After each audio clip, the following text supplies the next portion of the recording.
morning. This is iPulse Live. I'm Allison Wallace. Our broadcast continues to expand, covering news and newsmakers around our community and the country. And I'm Lilian Carreon. Today, though, on our final iPulse Live broadcast until late summer, we want to focus on Lynn University. We have Lynn-centric events, fun local stories, and on top of it all, a special goodbye to the seniors piece. Celebration of the Arts 2025 was a celebration of all the effort and outstanding performances from the Lynn University students.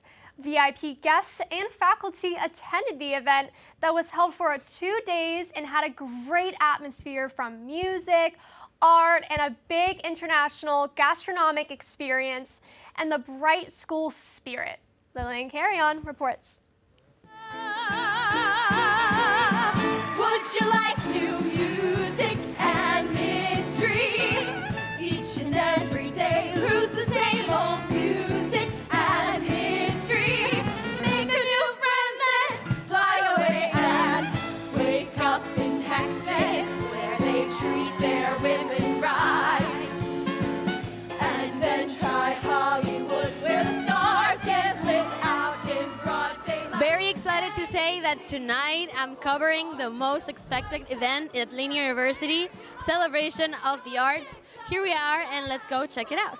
Celebration of the Arts 2025 at Lynn University offered many experiences for students, faculty, and VIP guests, from a top-notch performance to a very extensive variety of international food options, which allowed everyone to enjoy and have a good ending of the school year. The students held a presentation of artwork that included photography, animation, graphic design, and drawing from the College of Communications. So when we mean celebration of the arts, we really mean it, because it's not just about showing performing arts, but it's also showing the visual arts and everything we do in the College of Communication and Design. It was amazing to see a creative atmosphere where art, music, and performance highlighted the effort of students throughout the school year. Well, I think the main thing that I get to do is see people out of their element. There's always a surprise, whether a staff or faculty member is singing or doing a new talent that I had no idea they knew how to do, and it really brings the university together. The students and faculty enjoyed the event and even commented that they look forward to it every year as Lynn's top event. I look forward to this all the time, all the people, all the food, and getting to see the show. I definitely want it to be better than the years before, and obviously I see a Wicked Elphaba in the poster, so I'm definitely expecting some Wicked action. Sherry, Sherry baby, Sherry, Sherry baby, Sherry baby. The performers held a variety of musical performances, from Wicked, Sherry Lady, and Pitch Perfect. In total, there were 21 songs performed in the entire night. It was literally a show that took my breath away. My favorite part about this show is how collaborative it is, because a lot of the times in our main stage shows, it's just the director tells you what to do and you do it. But with this show, it's we can sit in the room and really work on it and talk about well, I think it would be cool if we did this. And it's oh, yeah, what if we did that? And add this aspect. And it's just such a group effort. So it's really nice to watch it come together. Listen to a voodoo melody, they shake their bodies so to and fro. It's a lot of hard work, I won't lie. Most of my days consist of me being here from 10 in the morning until 10:45 at night, working as hard as we can on putting together as good of a show as possible. So it's a lot of hard work, but it's worth the risk for the reward. All of us are really passionate about singing and performing, so it's just such a passion project for us.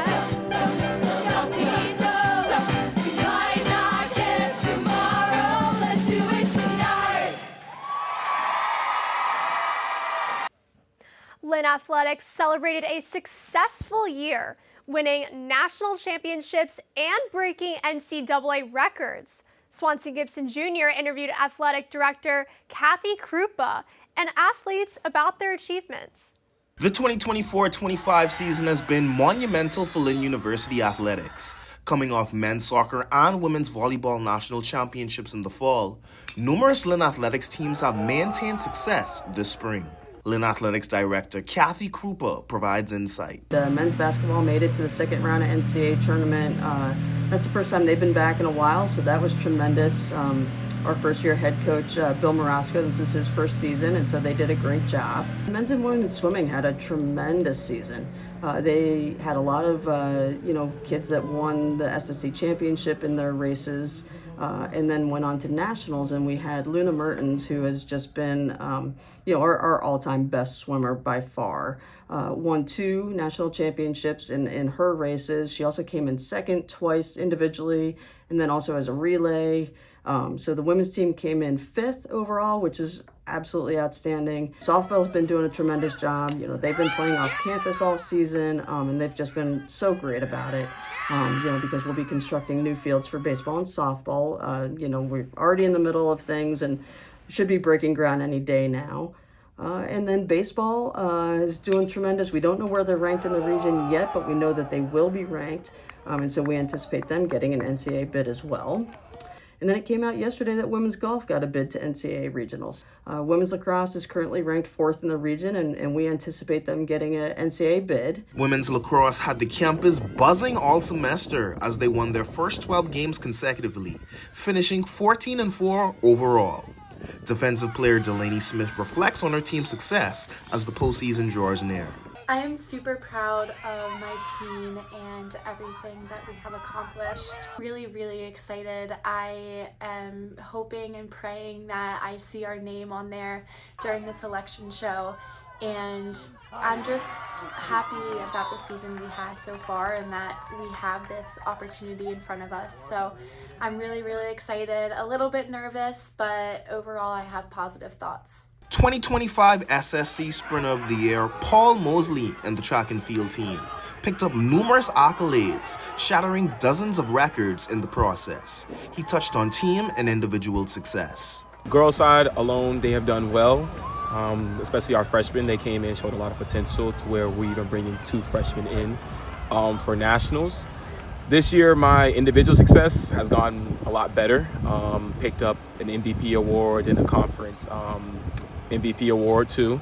So I've had a lot of success in general, and as a team-wise, I think we were a lot better than we were last year. Interested in learning more about Lynn Athletics?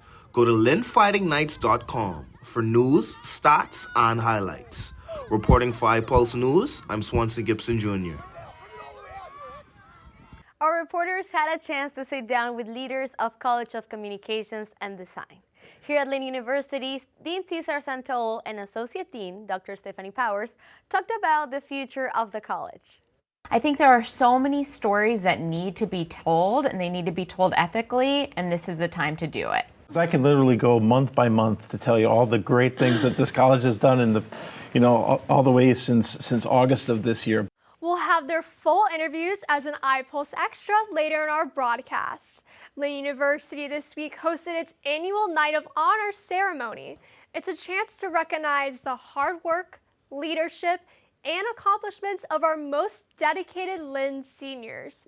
We're proud to say our fellow iPulse producer, Delaney Smith, is one of those honored this year. Hunter Rossi brings you this story. Lynn University held its annual Night of Honor ceremony last night, celebrating standout students before graduation. Honorees included 24 doctoral graduates, members of the Accelerated Degree Program, Athletics Honor Society, and President's Honor Society.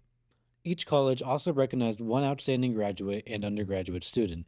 At the College of Communication and Design, iPulse's own Delaney Smith received the honor. Lynn gave me the opportunities that I needed to grow and to thrive and become the person that I strived to be.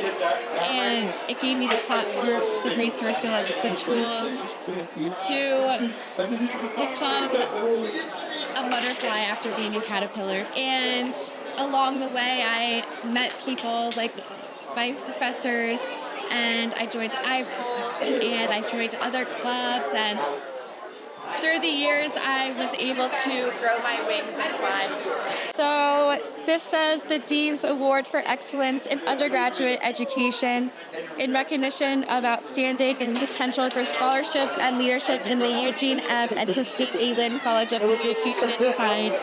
I was presented this award by Dean Cesar Santalo, and I am so thankful to be chosen for this award. And I just want to say that this award is mine as much as it is his and all of my professors and all of my partners, because I wouldn't be here without them or anyone who was a part of my journey. And I'm really thankful. You deserve it, Delaney. Thank you. Hello everybody, my name is Noah Barclay, and the weather we got right now is pretty much completely clear besides some specks in the Atlantic. We have some in the Gulf, but we have a high pressure going on right now, again, over the Gulf. So it's keeping it relatively clear. Again, we do have some showers and thunderstorms north of Florida, but that's not something that's going to come down here, at least for the next few days, which is something we'll get into pretty soon. The 7th day. But on the next image, as you'll see, on Monday, we do have some thunderstorms coming in. There is about a 50% chance of these thunderstorms happening on Sunday. And then on Monday, we have a 70% chance. And this is when that 70% chance comes in, because it does look like it is going to be a tad bit stronger than Sunday. But Monday, do prepare for some thunderstorms, especially in the evening commute, because these are expected to come in at around 5 o'clock, 5:30, right around the time when everyone's leaving work. So definitely be aware of that. It is going to be a little dangerous, especially because we are expecting some heavy downpours as well.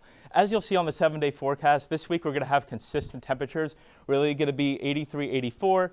The highest it's going to get is 85, but we will not get any higher than that. It is going to stay in the mid-80s. Again, Sunday and Monday, we do have those thunderstorms coming in, especially on Monday. Sunday, it might be a little less hectic, so really keep that in mind on your travels, but it's really Monday that you got to watch out for, especially on the commute, because I promise you, those thunderstorms are going to come in on Monday at about 5:30, and it is going to be relatively strong, so do prepare for that. Speaking of the warmer weather, summer is around the corner. And what a better way to spend it than at the movies for their final episode of the year, The Couch Potatoes. Guillermo de Domenico and Lisette Guillen break down their top movie picks for this season. My most anticipated movie, which here is Superman. I am obsessed with this movie. Yes. It's going to release on July 11th. It's going to be a reboot, completely new story with Superman. And you know, I talk a lot with my friends, I mean, Lisette especially knows, that I say how this movie is very important, and I stand by that. I think that this movie talks about something that we sorely miss, which is a superhero that is just a good person. So if you're looking for a romance movie, maybe a little date night, there's a movie called The Materialist coming out soon. It stars Pedro Pascal, Dakota Johnson, and Chris Evans. It comes out June 13th, so very, very soon. And Dakota Johnson, she plays a matchmaker, but it's kind of ironic because now she has to decide between two men that she wants to date. So she can either date Pedro Pascal, who I love, and he's very rich, kind of has everything. Chris Evans plays more of a middle-class man, maybe a little bit on the poorer side. Go, support your original movies. Yes. Yeah. Another pick of mine, I would say Mission Impossible. This is for all the action fans out there, May 23rd. And this movie is set to be the final chapter of Tom Cruise's character, who's Ethan Hunt. Just to make you a little bit excited about this movie, in this movie, he hangs off an airplane which is 8,000 feet up in the air. I can't even touch my toes. I don't know how a 60-year-old man can do that. My next pick is a little family fun, right? You want to bring the kids as well. Maybe, your grandparents, if they're up for that. How to Train Your Dragon. The live action is getting released on June 13th, 2025. It's based on the 2010 version of How to Train Your Dragon, released by DreamWorks. And it's about a Viking named Hiccup. He becomes best friends with a dragon named Toothless. This movie for me is really special because this was the first movie I ever saw as a kid in the movie theaters. And my grandpa was asking my mom, "Oh, have you taken Lisette to see a movie?" I was 5 years old. And my mom was like, "No, I haven't." She was really like looking through the newspaper to see, Aventura Mall, what are they going to play that day? She's like, I'll take her to see How to Train Your Dragon. And we saw it and I loved it. And I think it started my my passion for movies. That was our last episode of the year of Couch Potatoes. Wow. Yeah. That's crazy. Have a great summer. Support your movies. Go out. Get out of your house. Thank you very much. Bye. AI has many uses, but did you know that it can also improve your resume? Graduate student Brandy Whitford held a workshop teaching graduate and undergraduate students how to improve their resumes with keywords generated by AI. Erna Lilise was there and has the story. About 45% of job seekers use AI to boost their resume, according to Forbes. Brandy Whitford hosted a hands-on workshop on how to transform your resume using AI. So I'm really happy that I was able to share my knowledge today because this is something that's near and dear to me. Everything with AI is evolving, and as long as we're able to use it as a tool, it's never going to replace us.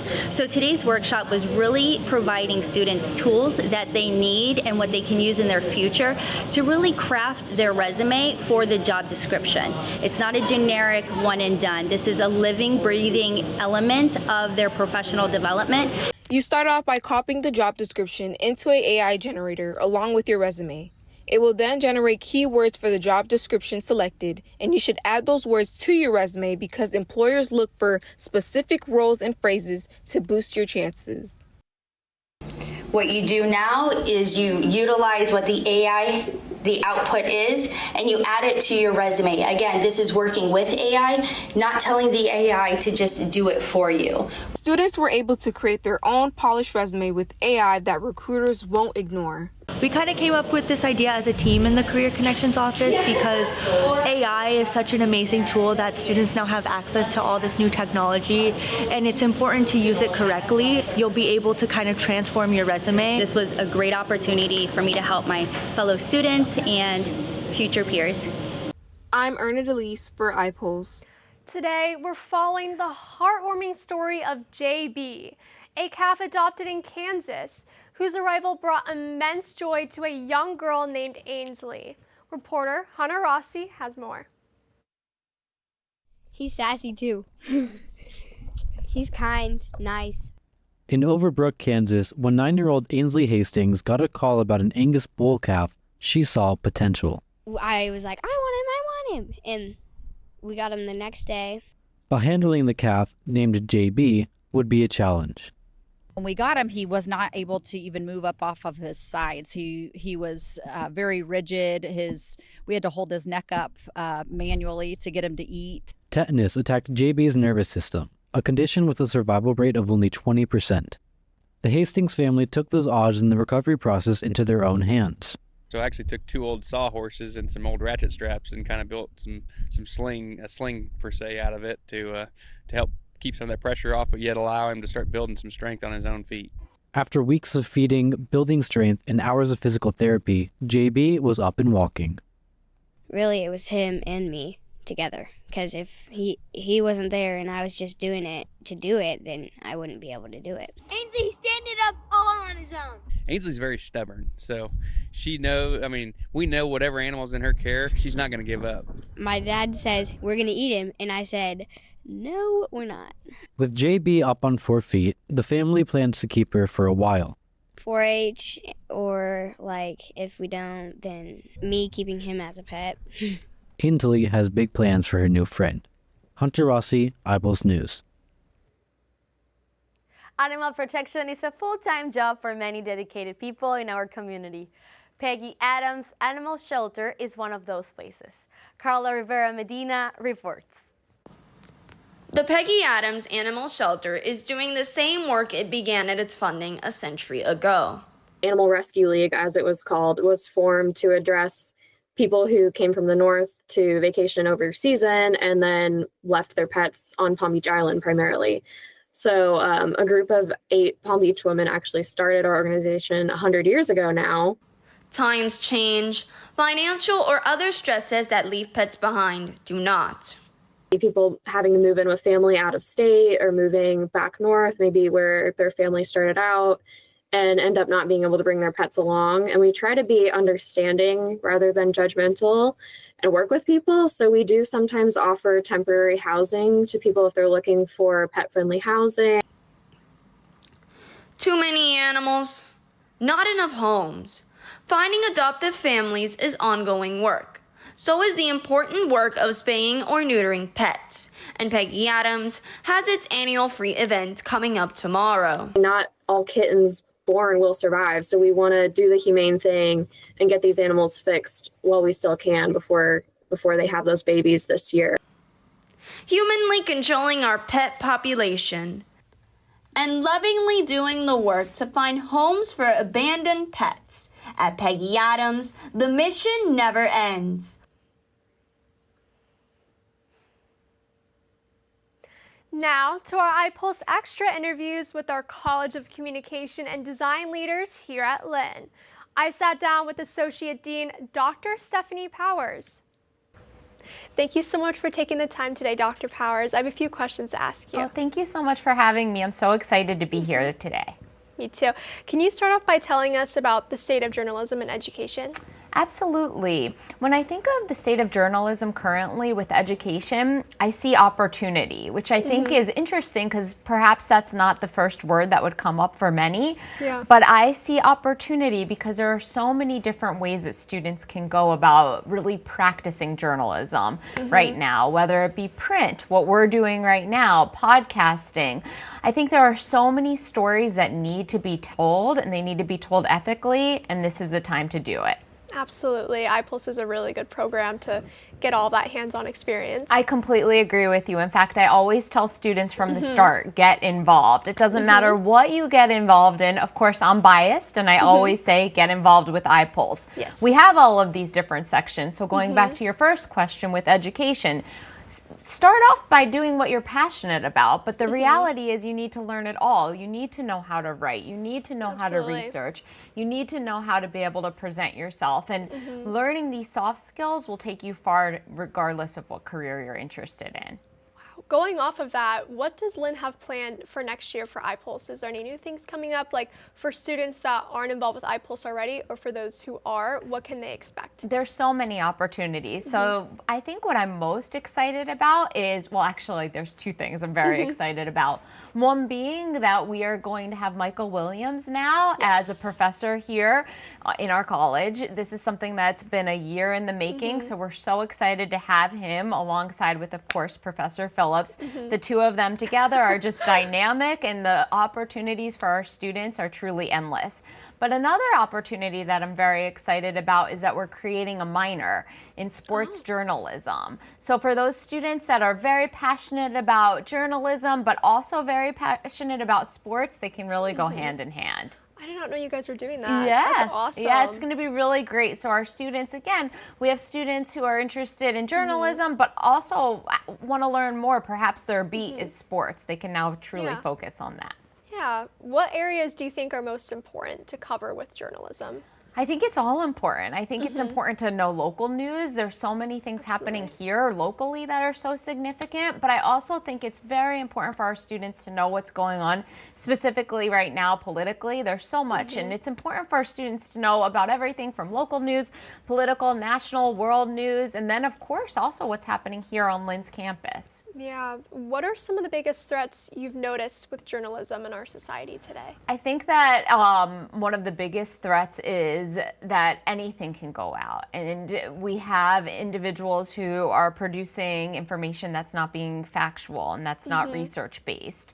And if students are not taking the skills that they need to take to make sure that they produce a story appropriately and fact check, that's very scary. And not only students, but professional journalists as well. Anything can go out there now. So I think it's very important to make sure that we teach our students the significance of being media literate and understanding that they need to truly understand a story and not just look at that story from one side, but really go out and find out all the facts. Definitely. It's so important now for journalists to really make sure they're getting the accurate information before they push it out to the public. Exactly. You need to make sure, and we need to make sure that we tell our students, do not just read the first thing that you read or see, and definitely not the first thing you see on social media. It's so important to be literate.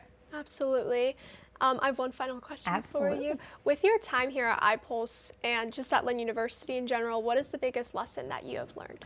Oh my goodness, there's so many lessons I've learned. I think that the number one lesson is that journalism, there's so many different things, like I just mentioned, with soft skills and understanding research-based and writing and all of that. But my number one takeaway is the importance of teamwork and collaboration.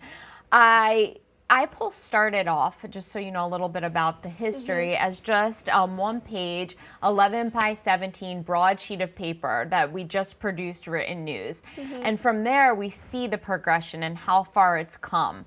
And I love to see that none of this would be possible if it was just one person doing it all or just one group of students. But it's a collaborative culture and effort that really has made iPulse what it is today. So to answer your question, the biggest lesson learned is to teach students the importance of teamwork and realize that it's not just one person, it's a group that make really everything what it is. I completely agree. Everyone that I've met here has really added on to my experience that I wouldn't be able to do like a quarter of the things I've done without teamwork. Exactly. Teamwork is so significant. I agree. Thank you so much for your time Thank and coming you. out here. Thank you so much. Tomorrow is graduation day for Lynn University. iPulse has 5 seniors walking the stage. To our seniors, thank you. For the dedication, the leadership, and all of the hard work, you've shown us what it means, how to lead with pride, and to give back to your community. We love you, seniors. Lainey Smith has a story. Today we celebrate more than just the end of a semester.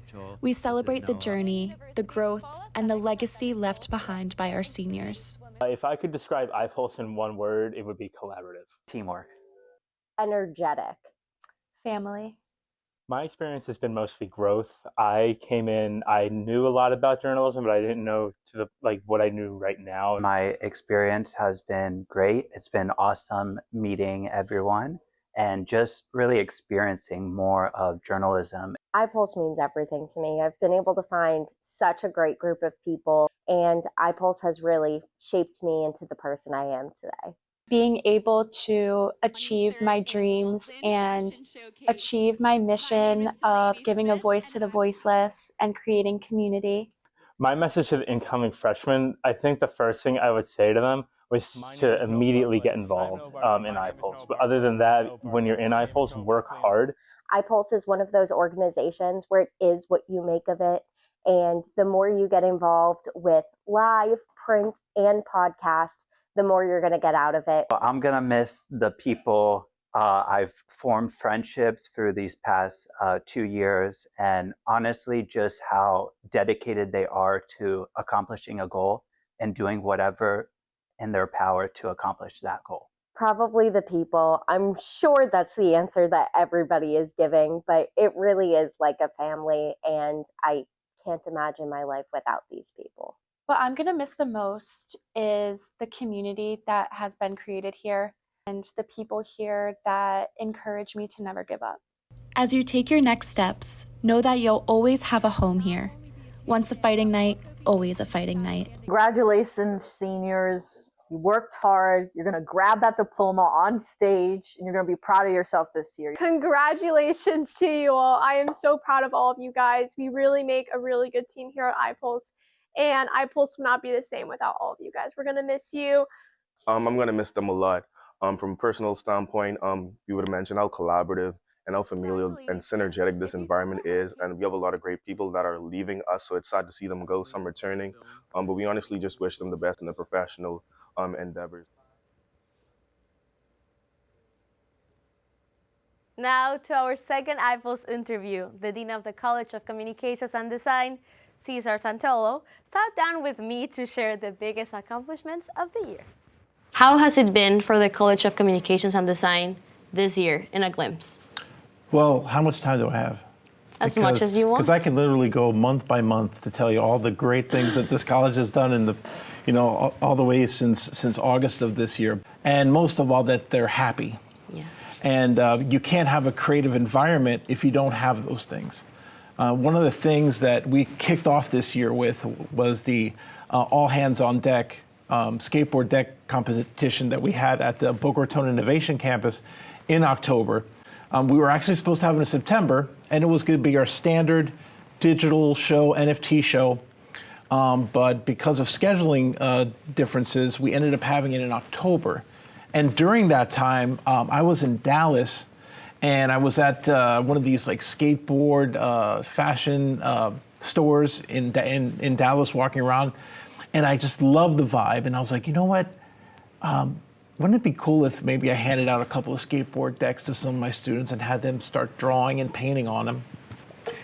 And I came into school the next day on Monday, and I ordered some on Amazon. They came in, and I handed 25 out. Next day, I had to order another 25.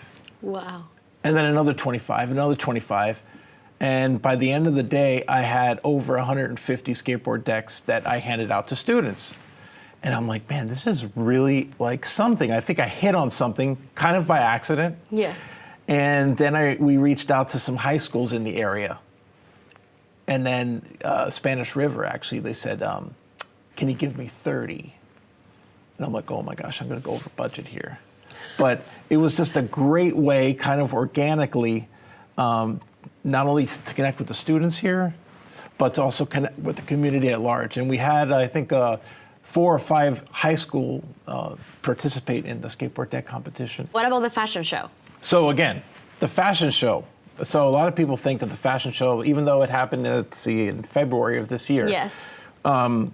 Dr. Katrina Carter-Tellison, almost from the moment that the last fashion show finished, we had to start thinking about the following years. And, you know, this is already, I think, my 3rd or 4th year participating in it and being kind of like the creative director for it. We moved from the library where we had about 220 people attending every night, that we had to choose a larger location. Yeah. And so then we ended up going to the Christine Lynn Student Center. And we were able to have now the capacity to have 2 shows and have at least 250 people attend every single night. So the capacity grew quite incredibly. And again, one thing that Lynn does better than anybody else is and this is again coming from the leadership at the top, is that we don't work in silos. So I don't just work in the College of Communication and Design, and RT Good doesn't just work in the College of Business, but we work together, right? And that's where you see the real blessings of Lynn University truly happen. Going back to the fashion show. So that was really, really, really exciting. And we started working together with the city of Boca Raton. And again, my mind started, that creative mindset that I have, working so many years in the industry, in the creative fields. And again, it's about getting my students involved and getting them excited. Yeah. We actually created a sticker competition where students would actually come up with various ideas based on the history of Boca Raton. So we had over 300 stickers that were actually created by students, primarily in graphic design, and in the illustration majors created them. And I'm not kidding you, some of those stickers are so iconic, so professional, that the city of Boca Raton now wants to sell those stickers in their stores. Really? Which is really, really great. But seriously, some of these stickers, I could see people pasting them on skateboard decks. I could see them putting on surfboards. I can see them putting on their cars, on their Jeeps. So I wanted to ask that, like, as the next question. What are the projects for the school? Like, any new, like, projects, like, in between university with another company outside, like networks, like, for the students having opportunities outside of the classroom? So one of the things that we instituted last year is that we felt it's very, very important for students to start thinking about internships, not when they're seniors or when they graduate, but from almost the moment you walk into Lynn University, by sophomore year, you have to start taking one internship credit, which is 50 hours. Yeah. And the following year, you do another 50 hours, 1 credit, and then the 3rd year, so that by the time you leave, you already know, is this the right field for me? And again, this is something from leadership. There is no good or bad internship. Even if an internship turns out that you don't like it, that to us is a great internship because you already figured out what makes you tick. Yeah. So I always tell students when they're doing the tours before they start, I can say all of these amazing things that our college is doing, but one of the great things is the Career and Alumni Connections offices. And it's strategically located when you enter the Christine Lee Student Center, it's right up the stairs and you walk right there. So to go to your future, you have to walk up the stairs and start right there. So you want to talk about getting your resume done. You can talk about all of their connections, but they're going to get you to where your presentation is professional. And then they are going to be using a lot of technology like Handshake to get your foot in the door. And as you see here, this incredible set that we have. I was going to say that. Is because of one of our incredible partners, which is Brandstar. And actually the name of the studio is called Brandstar Studios. One of the incredible things that they did for us is during COVID, they hired 20 of our best and brightest students in communication and design. Wow. And because they value our friendship and our partnership, that actually was started by Barbara Cambia reaching out to them. One night I was talking over the phone with Mark Alfier, and he says, you guys have been incredible partners. A lot of our best and brightest people that work at actually Brandstar are from Lynn University and the College of Communication Design. We want to donate this LED volume wall to you. And this is over a $300,000 donation, which has really, really transformed the school. We use it every day. And we recently purchased this year, which is super exciting news. And this just came in last week. We purchased a motion capture suit by Rococo. And again, this is another transformative year for our students. And they can actually integrate the motion capture system with the LED wall at the same time. Thank you so much. Thank you. Thank you again. Thank you again. Thank you. And this is our last live broadcast until later this summer. We would again like to congratulate all of our seniors. And thank you to everyone who has made our broadcast possible. Have an amazing and safe summer.